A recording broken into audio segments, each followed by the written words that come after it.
This was to be a free day, but for a small extra fee we could take the Cairo city tour. Heading east from the hotel, we went through the downtown section and out to the hills east of town. As you can see, there were a lot of broadcast towers and some massive old fortifications from earlier Islamic times. The bus didn't stop, so I couldn't get any really good pictures of the ramparts that were supposedly started by the famous Saladin. We arrived at the silver-domed Muhammad Ali Mosque at the highest point in the citadel.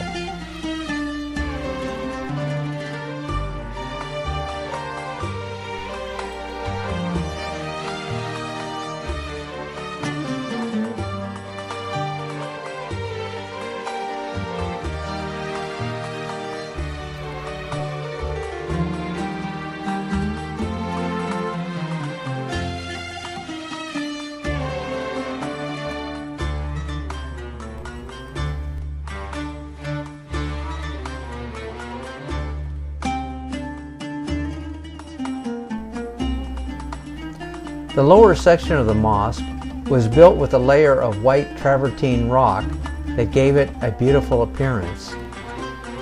Once inside the courtyard, we stood in line waiting to be admitted into the mosque proper.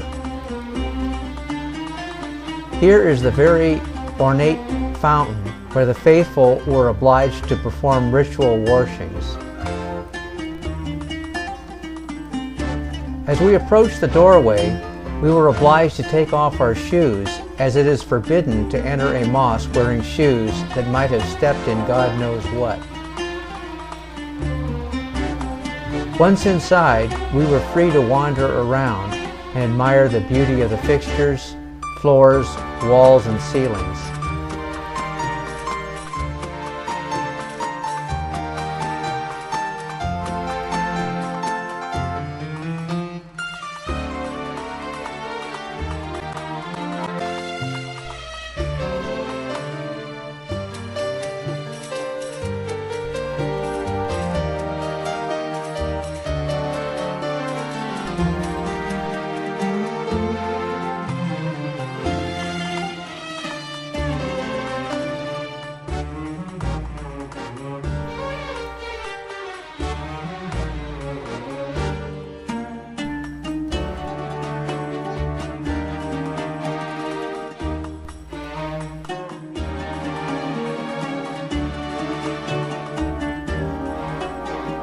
This is where the preacher man goes up to give the sermons, much like a Christian church.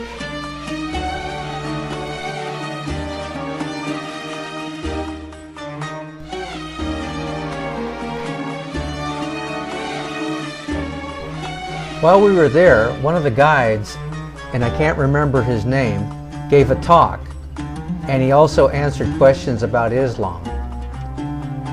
We had one woman who made a bit of a pain of herself regarding women's rights, but the speaker was a very nice guy and handled it nicely.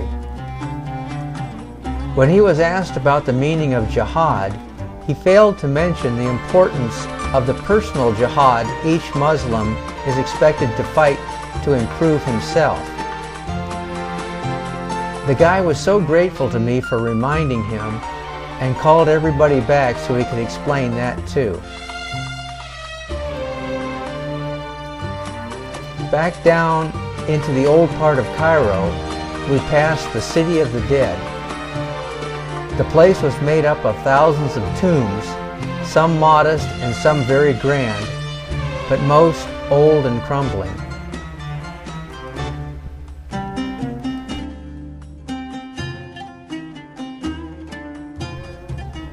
Many of the larger tombs look like mosques or public buildings.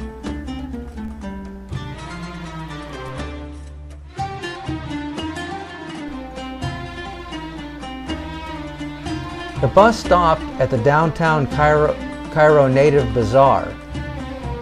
The guide gave everybody a quick lesson on haggling and what to look out for, and then set us free to wander the narrow alleyways and streets of the bazaar.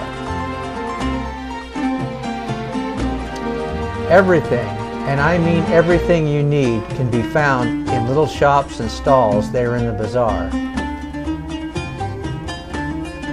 However, nothing is for sale at the first price quoted. It is capitalism run amok, as everything and every price is negotiable.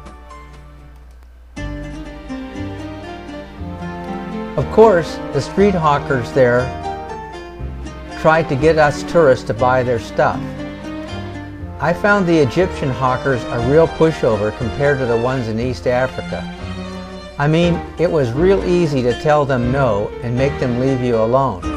But many of the old gals had never encountered street vendors before, and they were terribly shocked, intimidated, and offended.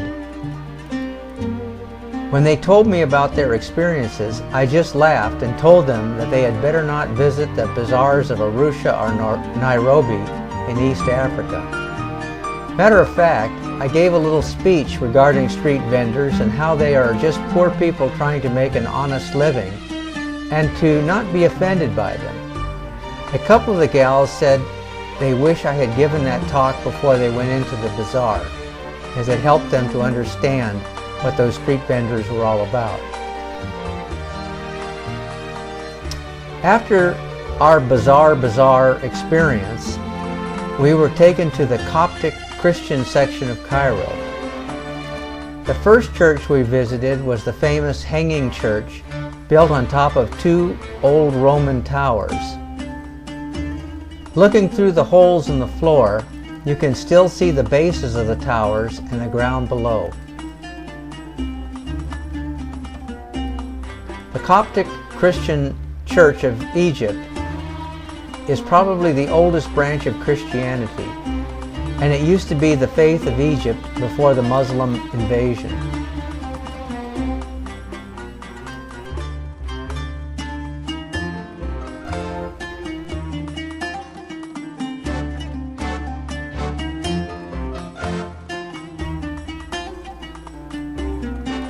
Coptic Church has its own Pope, Shenouda III, who is very highly regarded by the Muslims and loved by the Christians. I didn't get any pictures because they were restoring it, but we went by the Church of St. Sergius, where there is a cave supposedly used by Joseph, Mary, and son during their flight into Egypt. After visiting the Coptic part of Cairo, we returned to the hotel for lunch and then a free afternoon. I wasn't feeling very well, but in the early evening I walked from the hotel over the Nile, past the downtown Egyptian Museum, back over the Nile on a bridge way south, and then north back to the hotel. I must have walked for 2 hours, and it was a beautiful walk, although I did feel a little foreign walking there all by myself. I noticed that it was very popular for the Egyptians to board the many large boats and be taken for rides out on the Nile in the evening. Boat owners invited me to come out too, but being the only Westerner, I felt too uncomfortably strange to go.